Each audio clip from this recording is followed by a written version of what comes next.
de la fe.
Aleluya, Cristo viene pronto.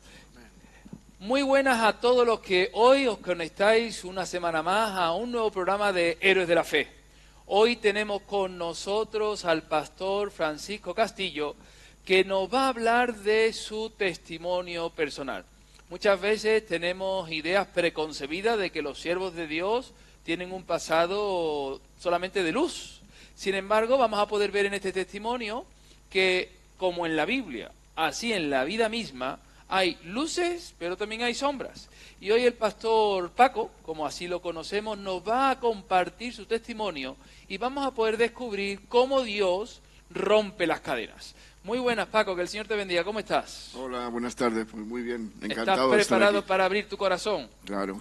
Hoy más de uno se le van a caer 2 goterones de lágrimas ahí por los ojos cuando te escuchen. Siempre es de gran bendición poder contar lo que Dios ha hecho Amén. en nuestras vidas. Bueno, como sabemos, él es pastor en la comunidad cristiana Iglesia Evangélica Ebenezer de Ocaña, junto con su esposa Anet, y ellos sirven al Señor allí. Y gracias a Dios pues tienen una obra que está creciendo y que se está consolidando en las tierras manchegas. Y damos gracias al Señor por sus Así vidas. es, sí. Bueno, pues Paco, cuéntanos un poquito. Tú, si te tienes que describir como persona, es decir, ¿cómo te describirías? Actualmente, claro. Ok. Bueno, actualmente soy una persona, no soy un poco introvertido, Sí, pero me gusta estar con las personas. Yo creo que es todo lo contrario a lo que fue tu vida pasada. mi juventud, ¿no? Y bueno, creo que soy una persona que ha logrado estar en paz consigo mismo. Eso es importante, eso es importante. Es muy importante, Bueno, sí. y si hay alguna duda, solamente preguntándole a Anet, ya ella nos dice quién es verdaderamente Francisco Castillo. Bueno, ¿verdad? ella me conoció ya estando Convertido, ¿no? limpio, Bueno, gloria pero a Dios. bien, gracias a Dios. Así Bueno, y cuéntanos, vamos a empezar por el principio. Cuéntanos, pues, de dónde vienes, de qué tierra, en qué tierra has nacido, es Ok. decir, tu familia un poquito, y a partir de ahí vamos a ir descubriendo la Muy vida pasada del pastor Paco. Muy bien, pues yo soy el más pequeño de 4 hermanos y yo nací en Madrid y he vivido toda mi juventud, digamos que hasta que caí en el mundo de las ¿En drogas. qué barrio naciste? Se llama Barrio Lucero. Ah, Lucero, el Sí, barrio Lucero, muy sí. cerca de lo que antes era el Estadio Calderón, Sí, por aquella zona. pirámides, Sí, toda esa exacto, zona. todo eso. Y corría el año 82, El Mundial de 83. España. Sí, y bueno, acabábamos de salir prácticamente de una dictadura donde todo estaba prohibido a donde todo estaba permitido. En los extremos.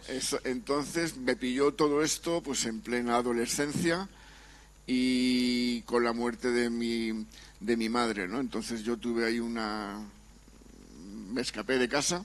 ¿Con cuántos años tenías cuando tu madre falleció? 12, 13 Eras años. un adolescente Sí, prácticamente. ¿Y te escapaste con sí. esa edad? Sí, el día que ella falleció yo vi el jaleo que había en casa y me escapé. ¿Pero por Me causas esca- naturales o No, alguna no, enfermedad? porque no entendía la situación y porque además el día yo jugaba al fútbol y el día anterior había estado entrenando, todo muy bien y se juntó todo, ¿sabes? Y yo no entendía y yo hice una oración. Ah, ¿sí? Sí, yo dije, claro, yo venía de ese contexto católico de sacrificio, ¿verdad? Y de justicia. Y yo dije, bueno, ¿por qué a mí? ¿Verdad? Porque es mi madre. ¿Por qué a mí? Cuando más la necesitas, ¿por qué a mí? Y estuve todo el día hasta que aparecía eso de las 6 de la tarde y estaba todo el mundo como loco por saber dónde estaba. Claro. ¿Cuántos Y años tenía tu mamá cuando falleció? 55 años. Era una Muy mujer joven. Y De corazón, sí. Un una infarto. parada cardíaca. Sí, exacto.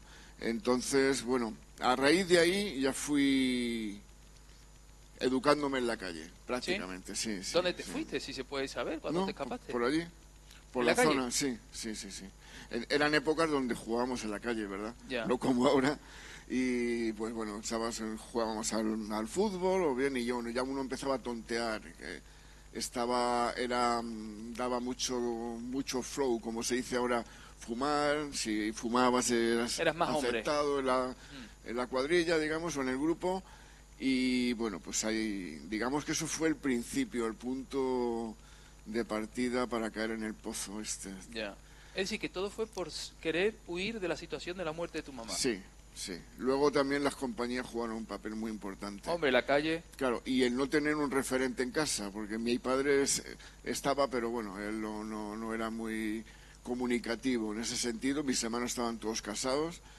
Ah, que Y entonces yo, hay claro, una gran diferencia de edad entre tus hermanos mayores y tú. Sí.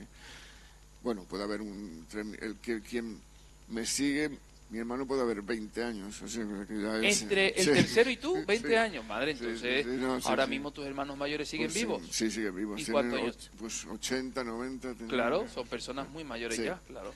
Sí.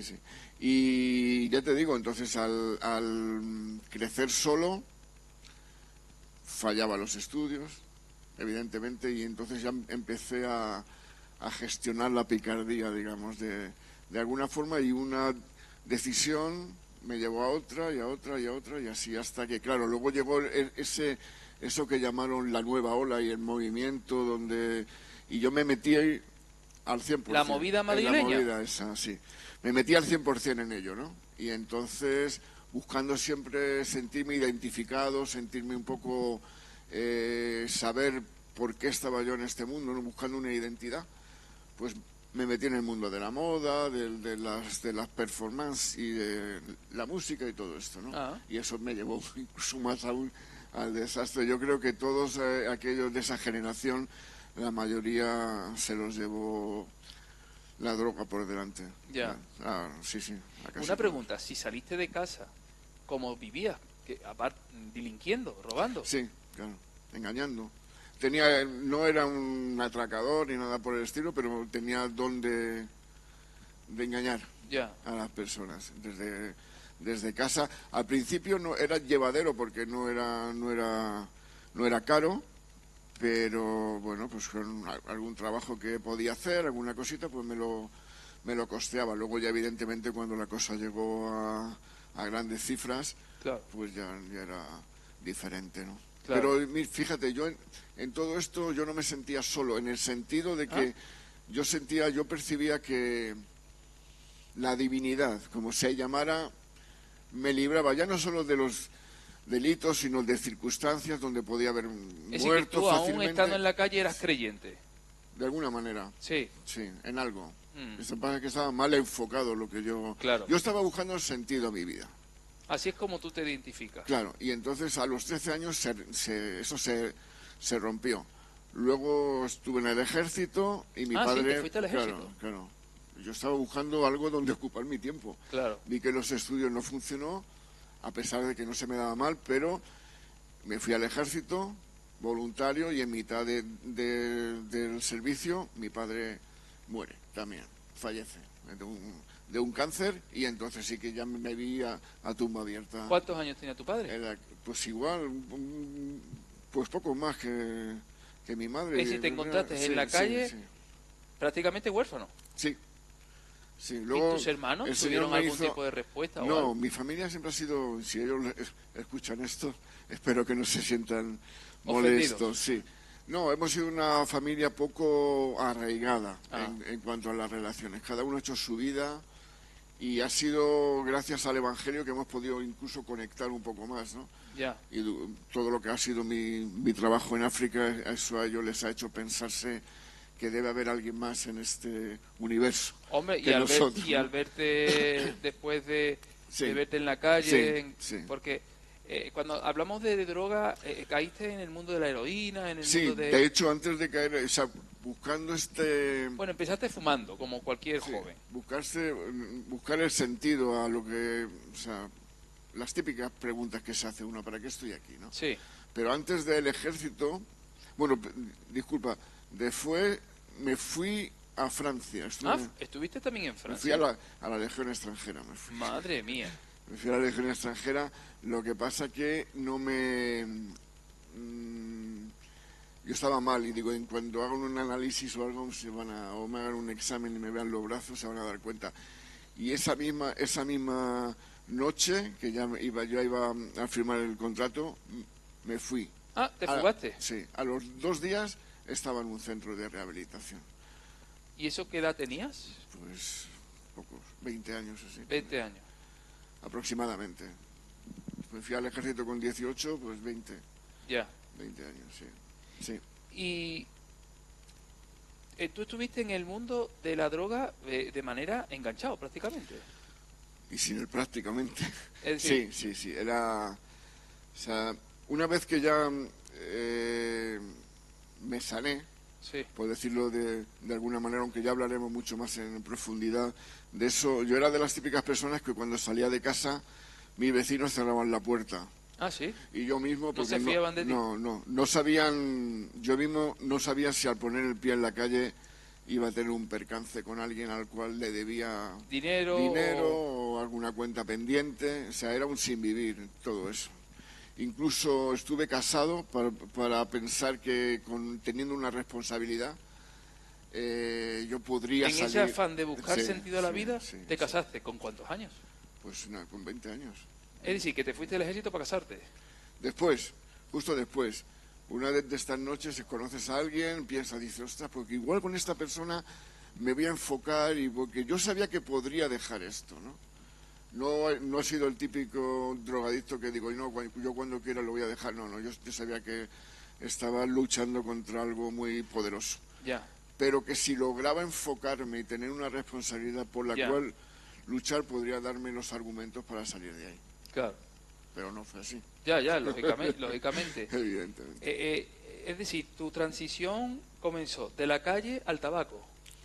Del tabaco... No, en aquella época ya con 13 años ya fumábamos. Estábamos en clase, sí, perfectamente. Ya lo tenía asumido eso. De ahí pasábamos, bueno, pues era época donde tú salías el sábado a tomar cañas. Sí. Con 15 años, es que era como era algo tan normal en la sociedad. Era la movida madrileña. Claro. Y de una cosa pues pasó a otra.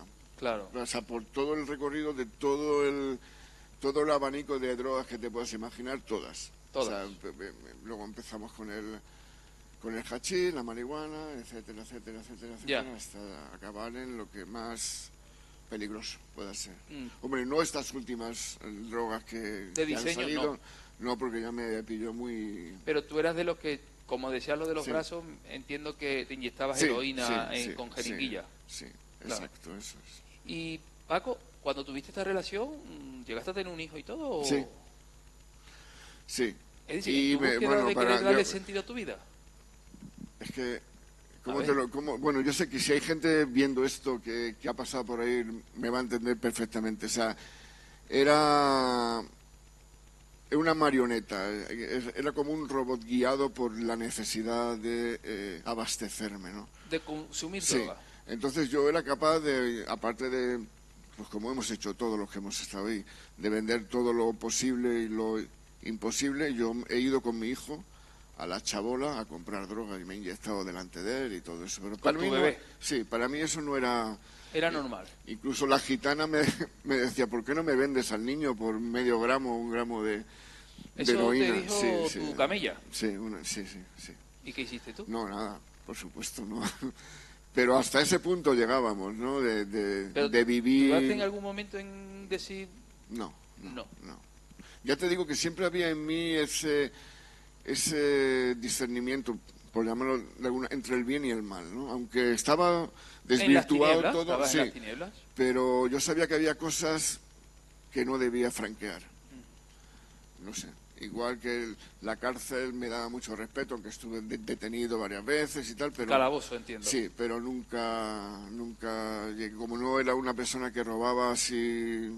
grandes robos. Tú eras más del engaño, del arte del engaño. Sí, exacto. Conseguías dinero a través del engaño. Sí, manipulador. Incluso íbamos por el centro de Madrid, íbamos por las oficinas vendiendo productos falsos para sacar dinero, para abastecer tus drogas. Exactamente. O sea, era mi gasolina.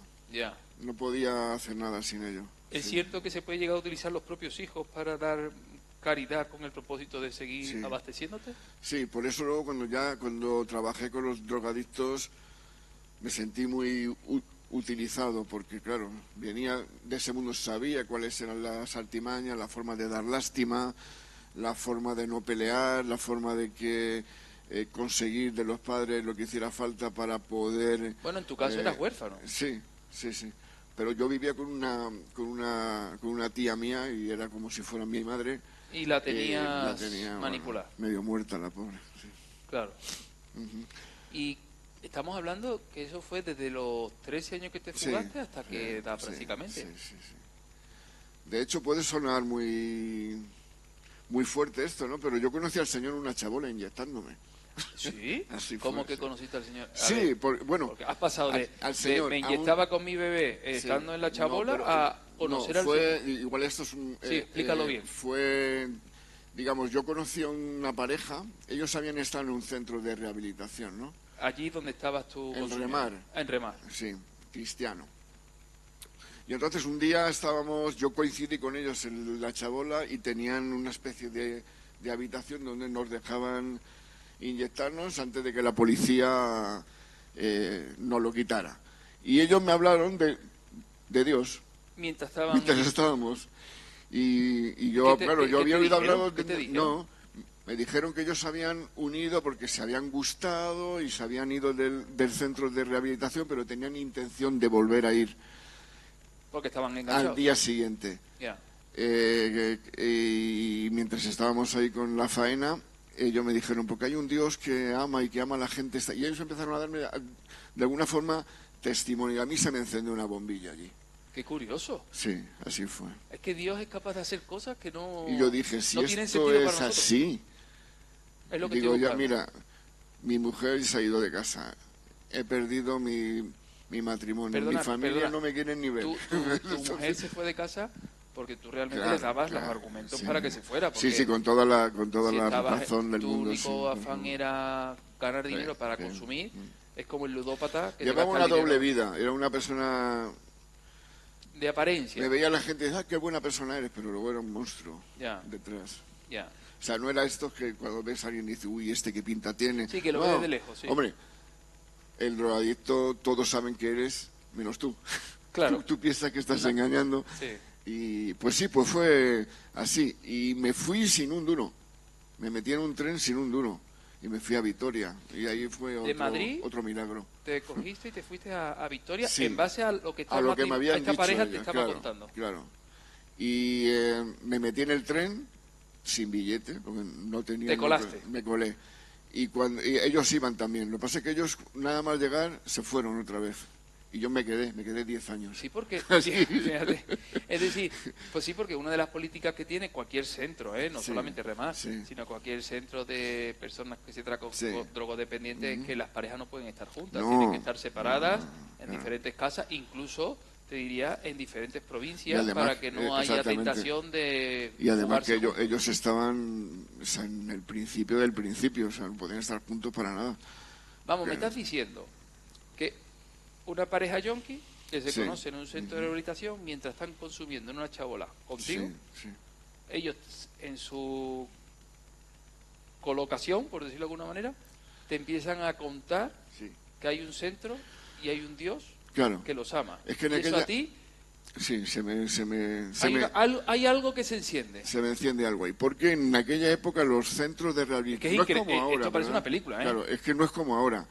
Que ahora hay 1000 posibilidades de que uno pueda salir de ahí. Ya. En aquella época había un centro que se llamaba el Patriarca, que tenía muy mala fama. El patriarca. Que eran franceses, pero que era muy riguroso y de violencia, golpeaban allí, pegaban. Ah, y que costaba. pegaban a los Sí, toxicómanos. claro, si te escapabas te daban una paliza. Madre mía. Y era de dominio público en nuestro mundo eso. Pero costaba dinero. Y encima, es decir, que pagabas Claro, para que te pegaran. claro. Eso sí que parece... Y claro, broma. yo al oír un centro de rehabilitación que era el comienzo de lo que fue Reman, no tenían nada de lo que tienen ahora, ¿verdad? Y que era gratis, yo quería salir. Lo que pasa es que yo no encontraba la forma. Yo quería salir, yo gritaba en el silencio ayuda para eso. Yo era muy consciente de lo que había perdido, que había mi salud deteriorada, vamos, estaba más muerto que vivo. Es decir, Pesaba tu silencio- 42 kilos. 42 Y kilos. me ve ahora. Madre puedo mía. decir, Ahora no te voy a preguntar cuánto No, pesas, no, pero no. seguro que 42 kilos lo no, tienes solamente en una pierna. Casi el doble. Muy bien. Sí, y ya te digo, ahí fue. Yo los catalogo como apariciones divinas, todo lo que me pasó. Desde lo que pasó en la Incluida chabola. esa pareja, Sí, ¿sí? sí, que sí, nunca más sí. supiste nada de ellos. Bueno, pues si Dios puede utilizar un burro, ¿cómo no va a usar? Nabucodonosor fue usado por Dios siendo un impío. O Ciro, cualquier emperador.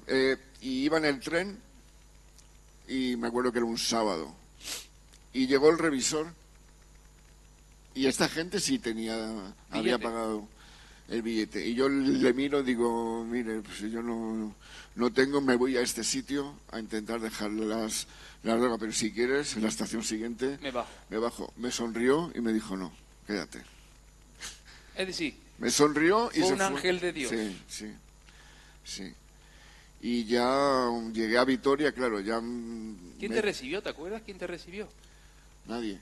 Nadie. ¿En la estación, dices? No, digo cuando entraste en el centro. Ah, sí. Eso te lo voy a contar porque fue Otro milagro. otro milagro. Yo lo veo así, ha sido lo que estoy totalmente convencido. Llegué a Vitoria, tenía la dirección, ni había llamado ni nada, ¿no? Yo sabía que me iban a coger porque cogen a todo el mundo.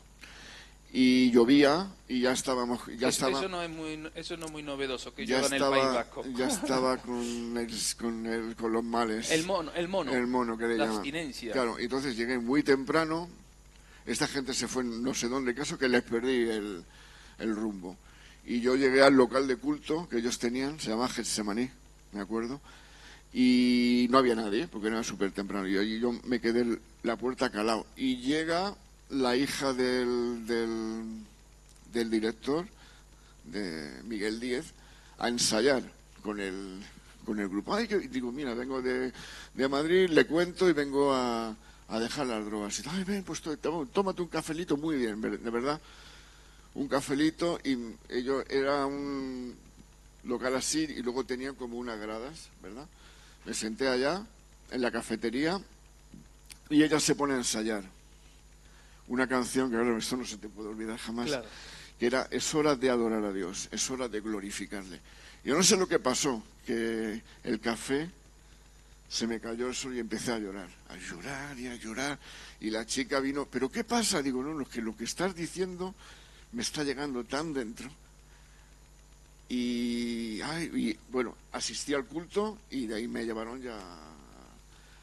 Y ahí empezó... Ahí empezó todo. Bueno, ya había empezado la chabola. La chabola empezó. Bueno, todavía nos queda un segundo programa. Sí, así que ahora en la segunda parte vamos a poder ver esto. Muchas veces pensamos que eres tú el que va encontrando el camino, buscando la puerta, pero no, todos sabemos que es Dios quien te encuentra. A mí me encontró en una chabola. ¿Cómo te llamaban a ti en la calle? No, Paco. Paco, directamente. Sí, Paco, sí. ¿Nunca tuviste un sobrenombre? No.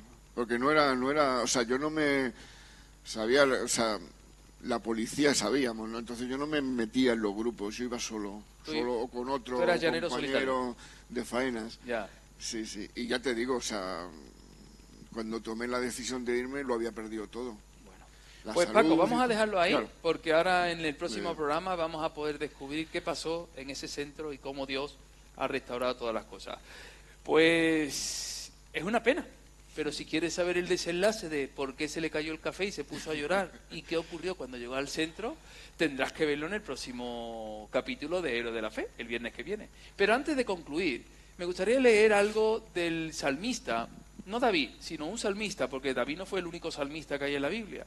Y en el Salmo capítulo 107, versículos del 13 al 16, nos habla el salmista en un contexto donde Dios había librado a Israel de Egipto y Dios estaba protegiendo a su pueblo del desierto.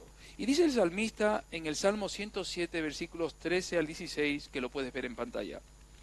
Luego que clamaron al Señor en su angustia, los libró de sus aflicciones. Los sacó de las tinieblas y de la sombra de muerte, y rompió sus prisiones. Alaben la misericordia del Señor y sus maravillas para con los hijos de los hombres, porque quebrantó las puertas de bronce y desmenuzó los cerrojos de hierro. Este hombre clamó al Señor en su angustia, se montó en un tren sin billete y allí comenzó la historia de cómo Dios empezó a romper sus cadenas. A lo mejor tú también tienes que empezar a montarte en un tren, aunque no tengas el billete, para poder dirigirte a aquel que puede romper tus cerrojos, puede deshacer tus puertas de bronce y pueda librarte de todas estas aflicciones, como dice el salmista. Para ello, te espero el viernes que viene para que puedas ver el desenlace de lo que Dios puede hacer en la vida de alguien que clama en su aflicción.